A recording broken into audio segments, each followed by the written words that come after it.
창세기 13장 1절에서 13절 말씀입니다. 아브라함이 애굽에서 그와 그의 아내와 모든 소유와 롯과 함께 네겝으로 올라가니 아브라함에게 가축과 은과 금이 풍부하였더라. 그가 네겝에서부터 길을 떠나 베델에 이르며 베델과 아이 사이 곧 전에 장마 쳤던 곳에 이르니 그가 처음으로 제단을 쌓은 곳이라. 그가 거기서 여호와의 이름을 불렀더라. 아브라함의 일행 롯도 양과 소와 장막이 있으므로 그들이 동거하기에 넉넉하지 못하였으니 이는 그들의 소유가 많아서 동거할 수 없었음이니라. 그러므로 아브라함의 가축의 목자와 롯의 가축의 목자가 서로 다투고 또 가나안 사람과 브리스 사람도 그 땅에 거주하였는지라. 우리는 한 친족이라. 나나 너나 내 목자나 내 목자나 서로 다투게 하지 말자. 내 앞에 온 땅이 있지 아니하냐. 나를 떠나가라. 내가 좌하면 나는 우하고 내가 우하면 나는 좌하리라.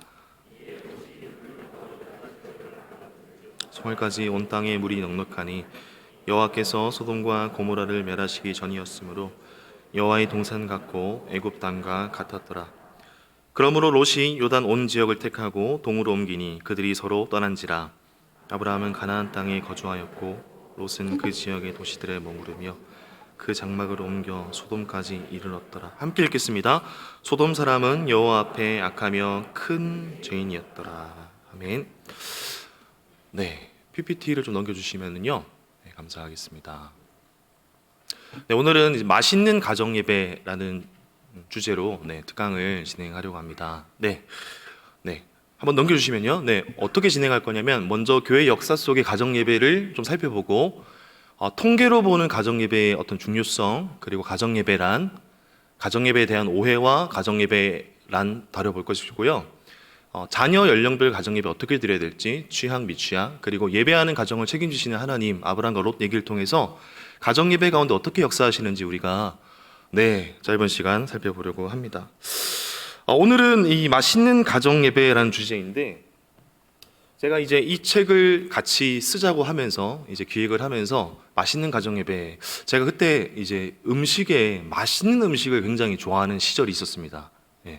물론 지금도 좋아합니다만은 맛있는 음식을 먹다가 딱 들었던 생각이 내가 이렇게 육의 양식은 이렇게 맛있어 하면서 영의 양식은 어떻게 되고 있는가, 그런 생각이 들더라고요. 그러면서 이제 함께 그때 이제 가정 예배에 대해서 우리가 연구원들끼리 생각을 하면서 책의 이름을 뭘로 지었으면 좋을까 하다가 맛있는 가정 예배를 지었으면 좋겠다라고 이제 제가 같이 말씀을 드렸고, 그래서 이제 맛있는 가정 예배라는 주제로 나왔는데요.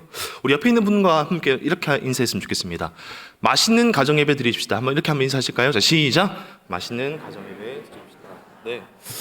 네, 저희가 지난주에는 우리가 백은실 사모님을 통해서 가정 예배를 왜 드려야 하는지 살펴보았는데요.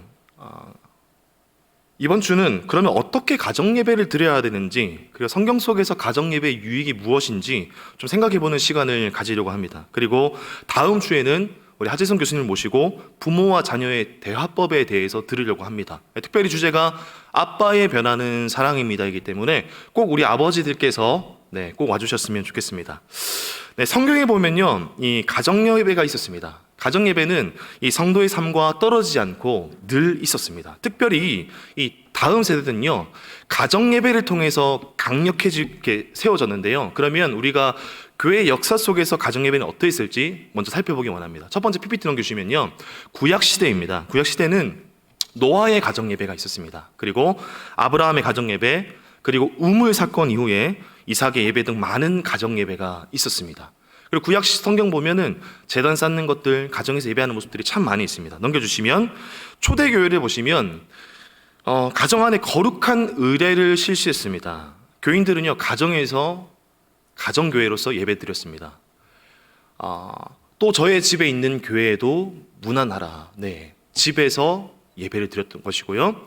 에베소 6장 4절에 보면 사도 바울의 교훈이 있는데, 또 아비들아 너희 자녀를 노엽게 하지 말고 오직 주의 교훈과 훈계로 양육하라. 부모에게 자식을 교훈과 훈계로 양육하라고 말씀하고 계십니다.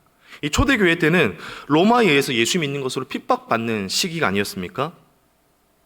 반복적으로 기억하고 기도하고 찬양했습니다. 그래서 그 위기를 이겨낼 수 있었습니다. 이 종교개혁 시대에는요, 루터와 칼빈이 부모가 가정에서 자녀에게 성경과 교리를 가르치며 경건한 의식을 가지라고 말했습니다. 특히 이렇게 말했습니다. 가정은 작은 교회요, 언약 공동체다. 한번 같이 한번 읽어보실까요? 시작. 가정은 작은 교회요, 언약 공동체.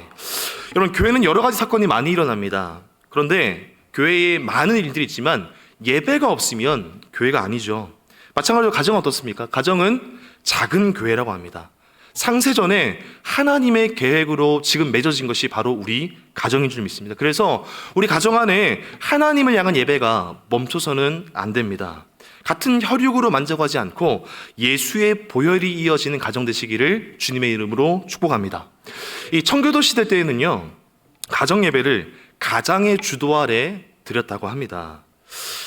이 가정 예배를 총회와 교회에서 엄격히 지도했습니다. 특별히 교회 법으로 가정 예배를 청교도 때에는 지도했습니다. 그만큼 이 가정 예배를 중요하게 생각한 것이죠. 그리고 이 청교도가 여러분 어디로 건너갔습니까? 미국으로 건너갔죠. 그리고 미국에 부흥이 일어났을 때 대표적인 목회자였던 이 조나단 에드워즈 목사님은 이렇게 얘기했습니다. 가정 예배는 은혜의 수단이다. 모든 기독교 가정은 그 자체가 하나의 작은 교회가 되어야 한다. 다시 말해서 은혜가 부어지는 통로가 무엇입니까? 가정 예배입니다. 여러분, 자녀들이 주님을 더 잘 믿기 원하십니까? 은혜 받기 원하십니까? 가정 예배 드려야 됩니다. 그리고 이 가정 예배를 중요하게 여기신 이 미국 선교사님들이 어디로 갔었을까요? 네, 조선에 왔습니다. 그래서 여러분, 우리나라는요, 기독교 초기 때부터 가정 예배의 바톤을 이어가는 나라입니다. 그래서 일제시대 때 1918년도에 발간된 성경 잡지 이름이 성경 잡지인데 성경 잡지 1권 첫 장에 이렇게 기록이 되어 있습니다. 같이 한번 읽어보실까요? 자, 시작. 가정 예배는 도덕 근본상의 작용이요, 일종 특색으로 수신 제가의 요소로다. 이것 좀 쉽게 얘기해보면 가정 예배는 도덕 근본상의 작용입니다. 이는 자신의 몸과 집안을 잘 다스리는 요소입니다. 아멘. 이 가정 예배를 통해서 자신의 몸과 집안을 하나님께 드렸던 것이죠. 그래서 이 당시의 가장이 늙은이와 어린애와 남자와 여자와 하인들을 보살피며 거느리고 아침 저녁으로 예배했다고 합니다. 기독교의 가정들이요. 그리고 1922년도에 조선 장로교 장로의 헌법에 보시면 가정 예배는 집안마다 반드시 힘쓸지니 아침과 저녁으로 기도하며 성경을 보며 찬송을 할지니라. 이 교회 헌법에도요, 가정 예배에 대한 법을 적어 놓았던 것이죠. 그만큼 가정 예배를 중요하게 여긴 것입니다. 그래서 이 가정 예배를 드리지 않으면 교회에서 공식적으로 가정 예배를 드리라고 권면을 했다고 합니다. 여러분, 왜 이렇게 가정 예배를 강조했을까요? 이 100년 전이면 나라가 빼앗긴 상황이 아니겠습니까? 그런데 그 암울한 상황 속에서도 내 자녀가 일어나고 우리 가정이 일어나는 것이 어디 있단 말입니까? 하나님, 이 나라가 비록 망했지만 그래도 이 나라의 주인이 하나님인 줄 믿습니다. 그 하나님이 우리 가정의 주인이십니다. 내 자녀가 일어나고 우리 가정이 일어나는 것이 어디에 있습니까? 하나님께 있습니다. 이 고백이 당시에 있었습니다. 그래서요, 그 일제시대 속에서도 교회가 흔들리지 않고 더 굳건하게 설 수 있었습니다. 나라를 되찾고요, 수많은 교회가 세워질 수 있는 근본이 바로 가정 예배에 있었습니다. 여러분, 이 오늘날은 어떻습니까? 이제 포스트 코로나 시대가 되었는데요, 이 교회에 나올 수 없는 환경 속에서 가정에서 어쩔 수 없이 가정 예배를 드리게 되지 않으셨습니까? 그러면서 참 감사하게도 가정 예배가 회복되었습니다. 하나님은 어떤 분이십니까? 모든 것을 합력하여 선을 이루시는 분인 줄로 믿습니다. 우리가 생각할 때는 너무나 어렵고 악이었고 힘든 시기였지만 악을 선으로 이루신 하나님께서 우리를 긍지해 주셔서 가정 예배를 세워나가기 시작하셨습니다. 통계를 보시면요, 지금 신앙 성장에 도움받은 것이 이 코로나 전과 비교하면요, 가정 예배가 무려 몇 배 올려졌을까요? 네, 세 배가 올라졌습니다. 8%에서 27%로 가정 예배 비율이 굉장히 높아졌습니다. 그걸 넘겨주시면, 그러다 보니까 우리 자녀들의 신앙생활에 영향을 미친 존재도요, 본래는 어머니, 목회자, 아버지 순이었는데 가정 예배가 시작되면서 어머니, 아버지, 목회자로 바뀌었습니다. 모든 아버님들 축하드립니다. 네, 우리 아버님들을 우리 격려하면서 우리 박수로 한번 격려해 주셨으면 좋겠습니다. 네. 네, 소리까지 감사합니다.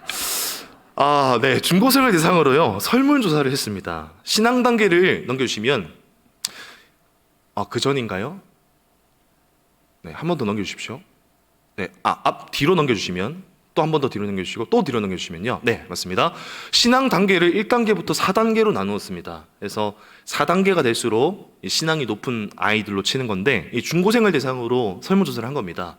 3, 4단계에 있는 학생들을 대상으로 이 자녀의 가정은 어떤 상태인가를 봤을 때 무려 40%가 되는 우리 아이들이 부모 모두 기독교인일 때, 부모 모두 기독교인이 아닐 때는 18%밖에 되지 않았습니다. 그만큼 가정에서 부모님들의 신앙이 우리 자녀들에게 엄청난 영향을 미친다는 것이죠. 마찬가지로 우리 자녀들의 삶의 만족도 역시도 부모 모두 기독교인일 때 66%, 그리고 부모 모두 기독교인이 아닐 때 54%로 굉장히 차이가 많이 나는 것을 보게 됩니다. 그러면 우리 교회는 어떨까요? 한번 넘겨주시면요. 가정 예배를 어떤 형태로든 이 일주일 1회 이상 드리는 가정이 32.6%였습니다. 그리고 넘겨주시면 앞으로 넘겨주십시오. 월 1회, 그러니까 특별한 날에 드리는 것까지 합하면 우리 가정의 정확한 통계라고 볼 수는 없지만 70% 정도 되는 것으로 조사가 됐습니다. 그래도 일주일에 가정 예배 드리는 비율이 더 높아졌으면 좋겠습니다. 그럼 여러분, 이 도대체 가정 예배가 무엇일까요? 먼저 가정 예배에 대해 일반적으로 오해가 있는 것을 우리가 좀 살펴보면서 가정 예배를 알아보기 원합니다. 첫 번째 오해가 무엇일까요? 가정 예배의 정의에 대한 오해가 있고, 두 번째는 가정 예배 형식에 대한 오해가 있습니다. 그래서 가정 예배는 예배이기 때문에 설교가 반드시 있어야 된다. 여러분, 맞을까요? 틀릴까요? 순서는 명확하게 공예배처럼 일치해야 된다. 맞을까요? 틀릴까요? 이런 고민들이 많이 있으시기 때문에 시도를 못하는 가정들이 많이 있습니다. 나는 설교하지 못하는데, 나는 성경을 잘 알지 못하는데. 근데 여러분, 예배는 무엇일까요? 예배는요, 공예배와 기도회로 나눌 수 있습니다. PPT 넘겨주시겠습니까? 네, 공예배와 기도회로 볼 수 있습니다. 공예배는요, 이 사도행전 2장에서 말씀과 성례에 함께 참여하는 이 공예배를 말합니다. 주일 예배, 그리고 수요 금요 기도를 얘기합니다. 그리고 기도회는 교회 안과 밖에서 드리는 모든 그 모임들, 기도 모임들을 기도회라고 얘기합니다. 그래서 여러분, 이 가정 예배는 명확하게 말씀드리면 가정 기도회입니다. 그런데 우리가 편의상 가정 예배라고 부릅니다. 그럼 여러분, 이 가정 예배 시간에는 우리가 무엇을 해야 될까요? 신명기 6장 4절 9절에 보시면, 신명기 6장이 이제 D6인데요. 발음 좋지 않은데 제가 한번 연습 한번 해봤습니다. 듀러라노미, D6, 신명기 6장. 한번 같이 한번 읽어보겠습니다. 시작. 이스라엘아 들으라. 우리 하나님 여호와는 오직 유일한 여호와이시니 너는 마음을 다하고 뜻을 다하고 영혼을 다하고 힘을 다해서 내 하나님 여호와를 사랑하여라. 내가 오늘 너희에게 주는 이 명령들을 내 마음에 새겨. 여기까지. 부모인 내가 마음에 새기라고 합니다. 무엇을요? 하나님 여호와는 오직 유일한 여호와이시라는 것과 전인격적으로 하나님을 사랑하는 것을 부모인 우리의 마음에 새기라고 분명히 말씀하고 계십니다. 그리고 7절을 같이 한번 읽어보겠습니다. 자, 시작. 잘 가르치되 너희가 집에 앉아 있을 때나 길을 걸을 때나 누울 때나 일어날 때 그들에게 말해주라. 아멘. 내 마음에 새긴 것을 자녀들의 마음에 새기는 것, 이것이 가정 예배입니다. 그래서 가정 예배는요, 부모가 신앙의 모델이 되고 가르쳐서 하나님을 높이는 시간이 가정 예배이죠. 그래서 가족이 함께 멈춰서 하나님을 기억하는 시간입니다. 가족이 함께 멈춰서 하나님을 기억하는 시간이 가정 예배입니다. 하나님이 기억하는 시간, 예배 형식으로 말로, 기도로, 나눔을 통해 음식을 먹으면서 등등 하나님이 기억하는 그 모든 것이 가정 예배가 됩니다. 그런 점에서 일반적으로 가정 예배 형식에 대한 오해들을 우리가 풀어야 되겠습니다. 이 공예배 순서처럼 드려야 되는가? 꼭 설교가 있어야 되는가? 말씀, 기도, 찬양이 다 들어가야 하는가? 아닙니다. 이 일상 속에서 함께 멈춰서 하나님이 기억하는 그 모든 시간이 가정 예배입니다. 그래서 이 가정 예배를 강조한 청교도들, 아까 전에 말씀드렸던 것처럼 아침 저녁으로 매일마다 예배드리라고 권면했다고 하지 않았습니까? 그들은 이렇게 말했습니다. 아침과 저녁에 온 가족이 모여서 성경 구절 한 구절만 읽어도 가정 예배 드린 거다, 이렇게 얘기를 했습니다. 왜 그렇습니까? 가정 예배는요, 형식이 중요한 것이 아니고 하나님을 기억하며 함께 멈추는 것이기 때문에 그렇습니다. 제가 즐겁게 본 책 중에 하나가 이 로버트 뱅크스라는 사람이 쓴 1세기 교회 예배 이야기라는 책입니다. 아주 보시는 것처럼 얇은 책인데요, 제가 얇아서 좋아하는 것은 아닙니다. 굉장히 이제 뜻깊은 내용들이 많이 들어있는데, 이 초대교회 때 이 문헌들을 연구하고 자료들을 연구해서 이 초대교회 예배는 어떻게 드렸을까에 대해서 이야기로 풀어낸 책입니다. 한번 보시면 좋겠습니다. 이 책의 주인공이 등장하는데요, 이 초대교회 가정예배에 초대받아서 이제 집에 들어가게 됩니다. 사람들이 막 들어가니까 탁자에 앉아서 밥을 먹고 있어요. 그러면서 이 주인공이 질문합니다. 이제 예배가 시작되는 건가? 글레멘드에게 물었다. 그러자 그는 나를 의아하게 쳐다보면서 입가에 미소를 띠며 대답했다. 집으로 들어오면서 실제는 예배는 시작되었지. 함께 멈춰서 하나님을 기억하며 먹고 마시고 토론하고 노래하고 마음을 나누는 그 모든 시간이 초대교회의 가정 예배였다는 것입니다. 우리가 가정에서 하나님을 기억하며 나누는 모든 식사와 나눔과 기도와 암송, 찬송, 성경 읽기들이 가정 예배에 해당합니다. 우리 자녀들이, 우리 부부가 식사하고 나누면서 하나님을 경험하게 되기를 주님의 이름으로 축복합니다. 여러분, 가정 예배는요, 매일 드려야 하는 거 아닌가, 가정 예배에 설교가 있어야 되는 거 아닌가, 나는 자신이 없는데, 그렇게 생각하시는 분들 쉽게 시작하셨으면 좋겠습니다. 우리 옆에 있는 분들 보면서 이렇게 한번 인사했으면 좋겠는데요, 쉽게 시작합시다. 쉽게 시작합시다. 네, 한 번만 더 얘기해 보실까요? 쉽게 시작합시다. 그래서 여러분, 쉽게 시작하셨으면 좋겠습니다. 부담 가지지 마십시오. 기도로 시작하셔도 좋습니다. 아이들과 함께 식사하시면서 나누셔도 좋습니다. 간증을 얘기하셔도 좋습니다. 아이들이 좋아하는 찬양이 뭔지 물으시면서 같이 들어도 좋습니다.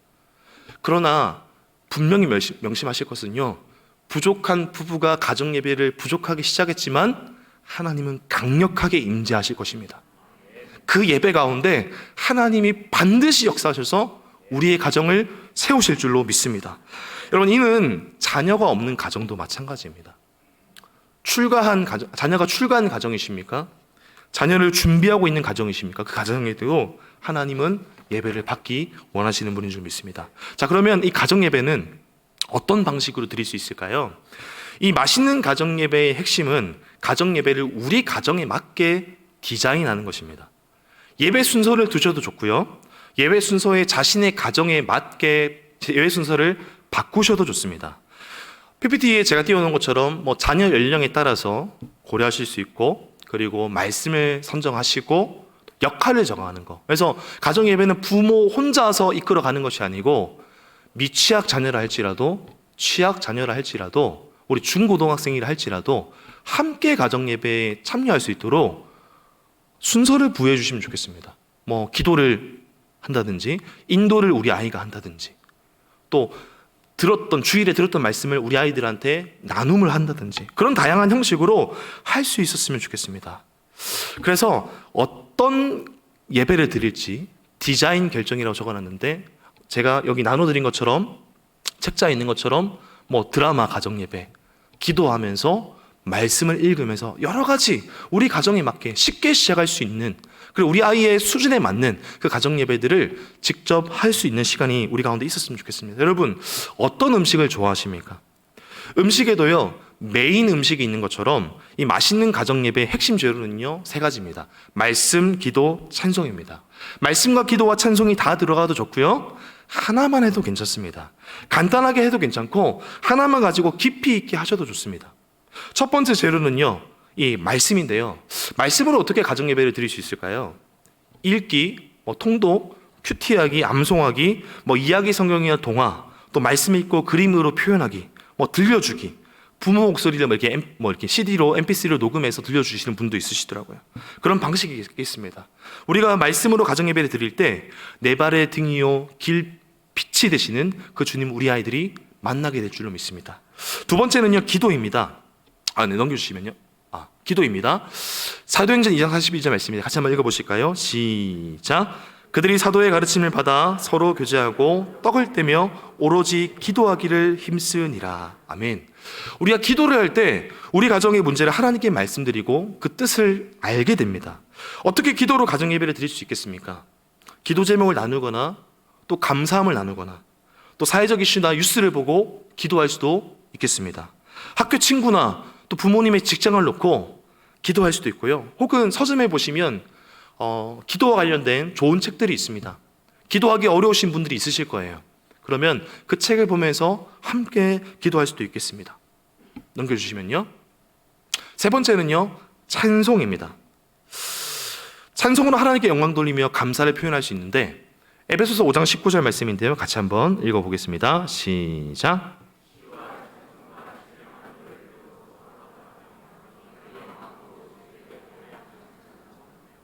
네, 찬송가, 악기로, 모음 찬양으로, 시편 읽기로, 챈트로 등등 다양한 그런 것들을 활용해서 찬송할 수 있겠습니다. 제가 아직 보지 않았는데 1번 말씀의 사진 한 번만 보여주시겠습니까?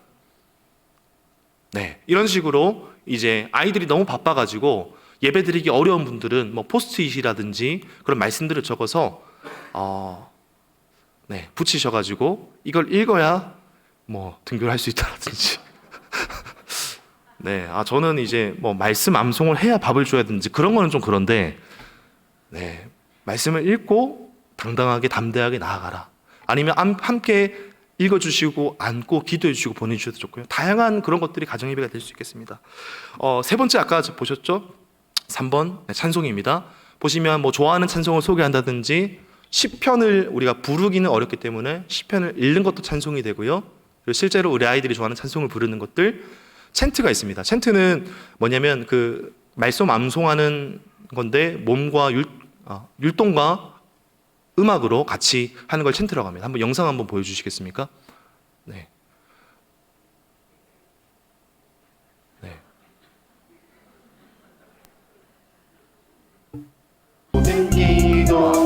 음악이 나오지 않지만 우리 교회에서 직접 만들어주신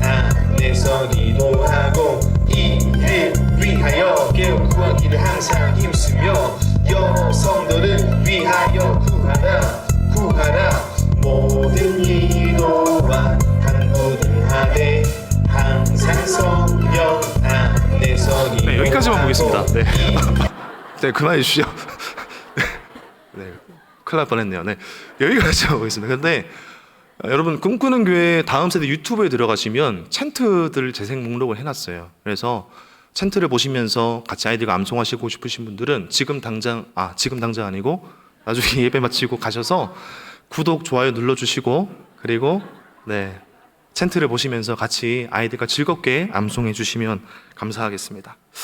그리고 이렇게 하는 거죠. 이제 우리 교회 가정은 아닌데 이제 난리가 났었다고 하면서 이제 보내주신 건데 아빠는 기타 치고 아이는 이제 피리 같은 거 불면서 그렇게 찬송을 하기도 하고요. 이런 여러 가지 것들을 활용해서 이제 찬송으로 하나님을 예배할 수 있겠습니다. 그러면 말씀, 기도, 찬송 재료만 넣어서 아마 심심하신 분들이 있을 거예요. 꼭 이제 조미료를 넣으시는 분들이 있으실 건데 특별 소스들도 있습니다. 보시면 세족식, 또 음식 만들기, 또 안아주기 등등. 그래서 우리 교회에 보면 어떤 분들은 가정 예배 드리기 전에 꼭 이제 음식을 준비하신다고 해요. 네. 그래서 아이들이 음식 냄새를 맡으면서 가정 예배를 드리는구나 그런 생각을 한다고 합니다. 제가 아는 가정은 엄마가 갑자기 이제 그런 분이 아닌데 이제 초에 불을 딱 붙이면 아이들이 가정 예배 드리는 시간이구나 그런 것들을 생각을 한다고 합니다. 여러분 그렇습니다. 이런 다양한 순서들을 가지고 자녀 연령에 맞게 예배 순서, 예배 레시피를 만들어주면 됩니다. 그러면은 이제 이런 식으로 나옵니다. 넘겨주시면요. 이런 식으로 말씀, 기도, 찬송 이런 식으로 우리 말씀은 이런 식으로, 기도는 이런 식으로, 찬송은 이런 식으로 하겠다. 특별 소스는 우리 가족의 가정 예배 찬양 만들기 하겠다. 레시피 순서에서 스텝 1부터 6까지 이렇게 만드셔도 좋습니다. 부담스러우신 분들은 하나만 하셔도 괜찮습니다. 상황에 따라 순서가 없어도 괜찮습니다. 넘겨주시면 이 아기 목욕 기도문이 있는데요. 그 기도문으로 아이들의 머리를 씻겨주시면서 기도하셔도 좋습니다. 또 어떤 아버지 같은 경우에는 이제 직장에서 이제 있으셔가지고 아이들과 이제 그 영상 통화로 기도하면서 예배드리시기도 하시고요. 혹은 넘겨주시면요, 뭐 가정예배 나눔 카드 이런 것들이 있습니다. 가정예배 카드, 또 아이들이 넘겨주시면 알아듣든 알아듣지 못하든, 알아듣든 알아듣지 못하든 말씀을 읽어주시면서 우리 아이들에게 도전을 주시면 좋겠습니다. 넘겨주시면 좋겠습니다. 사진도 넘겨주시면요.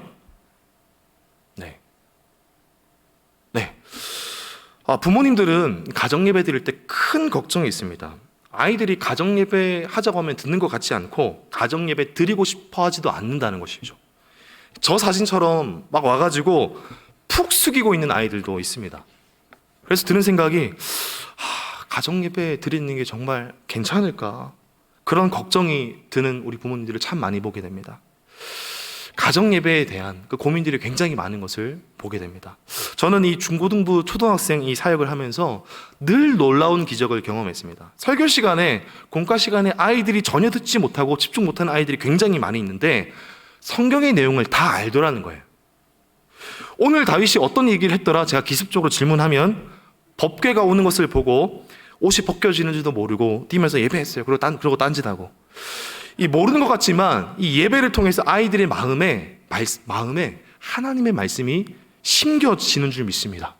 우리가 어려운 상황에서 아이들한테 툭 던지는 그 말씀과 기도와 찬양이 하나님 살아계시기 때문에 결코 가만두지 않으시는 줄로 믿습니다. 그래서요, 갈라디아서 6장 9절에 보면 이런 말씀이 있는데 같이 한번 읽겠습니다. 시작. 우리가 선을 행하되 낙심하지 말지니 포기하지 아니하면 때가 이름에 거두리라. 그러므로 우리는 기회 있는 대로 모든 이에게 착한 일을 하되 더욱 믿음의 가정들에게 할지니라. 아멘. 하나님 어떤 분이십니까? 가정 예배하는 가정을 어떤 위기 속에서도 반드시 책임지시는 분인 줄 믿습니다. 책임지실 줄 믿습니다.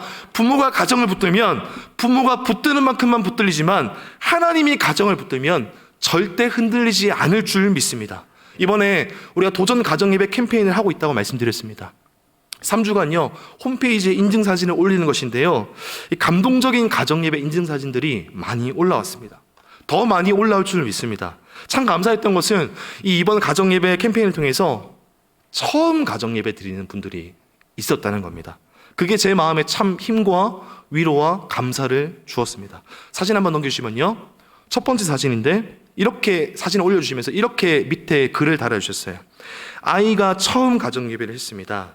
정기적으로 교회를 나오지 못하는 아빠랑 함께요, 자연스럽게 습관이 되도록 노력하겠습니다. 두 번째 넘겨주시면요, 제 인생의 첫 가정예배를 드렸습니다. 서툴고 성경 지식도 부족하고 아이들도 너무 어려서 저번 주 영상 예배로 아이들을 집중시키며 시작했습니다. 그림도 그리고 기도도 하신 것 같습니다. 그러면서 이렇게 얘기하세요. 오늘 가정예배를 시작할 수 있게 해주심에 큰 감사드리며 일주일에 한 번의 시작이 앞으로 매일 가정예배 드리는 가정이 되기를 기도하겠습니다. 정말 많이 은혜 받은 가정예배였습니다. 이렇게 고백을 해주시더라고요. 그 다음에 넘겨주시면요, 그야말로 은혜입니다. 그야말로 은혜입니다.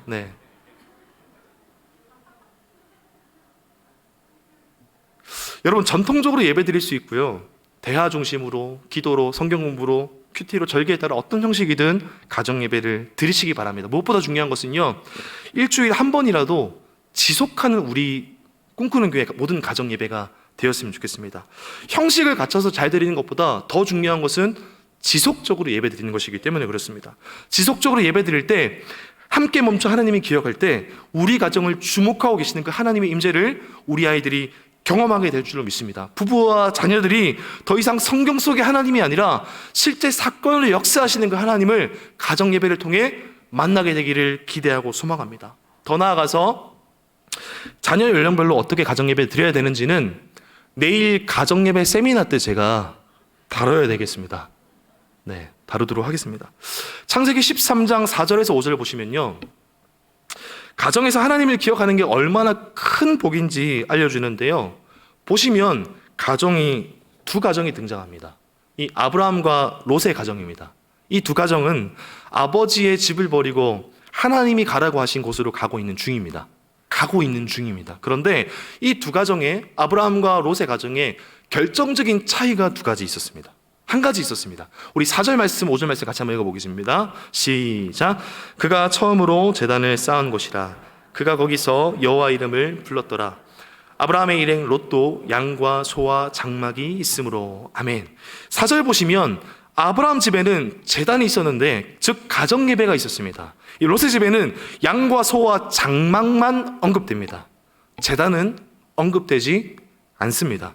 아브라함에게 양과 소가 없어서 제단만 얘기하신 걸까요? 아니요. 아브라함에게 너무나 양과 소가 많았습니다. 그런데 아브라함에게는 제단만 언급하시고 롯에게는 양과 소와 장막만 언급됩니다. 무슨 말일까요? 이 아브라함의 집에는요, 예배가 있었고 롯의 집에는 예배가 없었다는 말씀이죠. 그런데 이 두 가정에 문제가 생겼습니다. 하나님의 은혜로 이 둘이 아주 큰 가축대를 거느리게 됐는데, 그러다 보니까 아브라함과 롯의 이 가축을 다루는 이 종들이 서로 싸우기 시작하는 거예요. 그래서 아브라함이 롯을 불렀습니다. 9절 말씀입니다. 내 앞에 온 땅이 있지 아니하냐? 나를 떠나가라. 네가 좌하면 나는 우하고 내가 우하면 나는 좌하리라. 가축이 너무 많아지니까 롯아, 헤어지자. 네가 먼저 가고 싶은 곳을 정해. 네가 왼쪽 하면 내가 오른쪽 하고 네가 오른쪽 하면 나는 왼쪽으로 갈게. 그때 롯은 눈을 들어서 땅을 바라봤습니다. 그리고 보기에 좋은 땅을 골랐습니다. 얼마나 좋았을까요? 우리 10절 말씀입니다. 함께 읽겠습니다. 시작.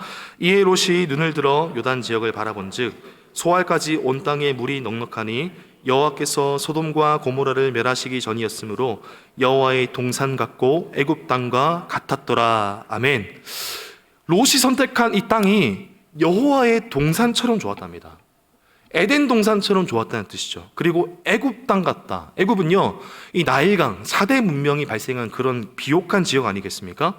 최고의 땅이라는 거죠. 그리고 이 최고의 땅의 이름이 무엇일까요? 소돔이었습니다. 근데 잘 보십시오. 이 소돔에 대해 성경은 뭐라고 말씀하십니까? 13절 말씀인데요, 제가 한번 읽겠습니다. 소돔 사람은 여호와 앞에 악하며 큰 죄인이었더라. 아멘. 롯은요, 소돔 땅의 상태를 보고 그곳으로 갔습니다.